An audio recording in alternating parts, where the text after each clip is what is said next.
Hey everybody, Miss Dietrich here. We're taking a look at question number 2 from L36. The number of minutes Sam swims each day before his big swim meet is shown. Here are the numbers. Sam has 2 more days before the meet. He swims 71 minutes the first day and 86 minutes the second day. Which two statements are true regarding how the box plot would change? And they give you these statements.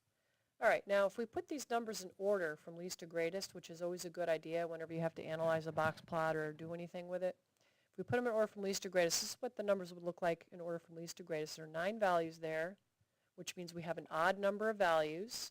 Now, just a quick error alert. When a data set has an odd number of values, that's what we're dealing with here, do not include the median when finding the lower and upper quartiles. It comes right out of your textbook. So the median is here when we put the numbers in order. This would represent the lower half of the data. This would represent the upper half of the data. When you're finding the lower and the upper quartiles, you're basically finding the median of each half of the data.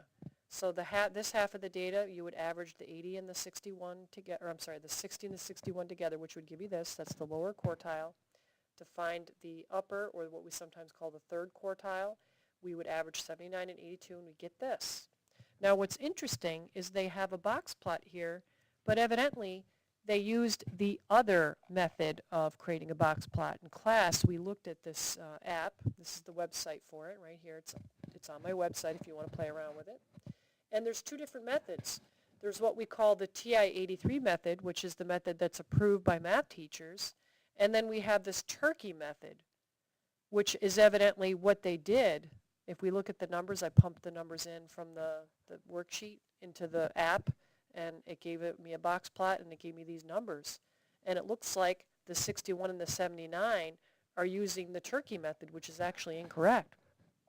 So let's go back and talk about if we slip in those additional numbers of 71 and 86 into the data set. 71 would still be the median, and that's a choice. See, that says the median would stay the same. That's true, so we should pick that. That's true. All right, let's look at the other statements.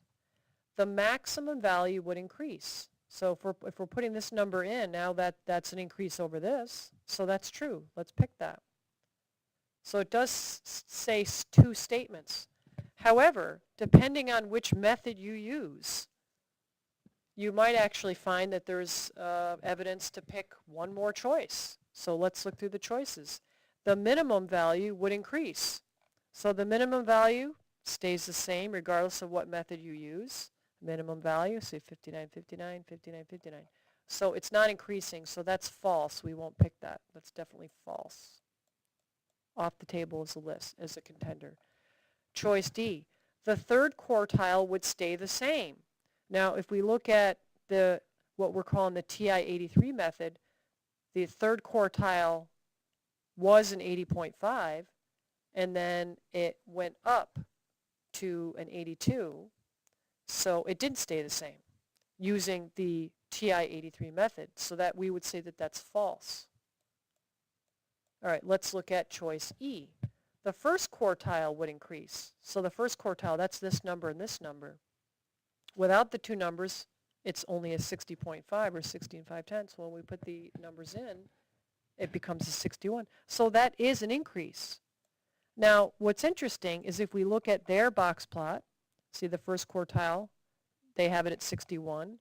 It would still be a 61 if we put the data set in. So if we use the turkey method, then you wouldn't catch that. Or if you're looking at their box plot, which doesn't use the TI-83, you might not pick that. But the reality is that that actually is true. So in review, if you're using the preferred method, and this is the method they want you to use, this is right from your Go Math textbook, if you're doing it the correct way, which is the TI-83 method, then you would find that this would be true also, and you would pick that. So I'm giving you credit for this if you picked A and C, or if you picked A, C, and E. You'll get credit either way, because quite honestly, I don't think it even mentions what method you should use, although I do think I added that onto the Google form. But it didn't clarify, so therefore you really deserve points either way. All right, good luck finishing this up.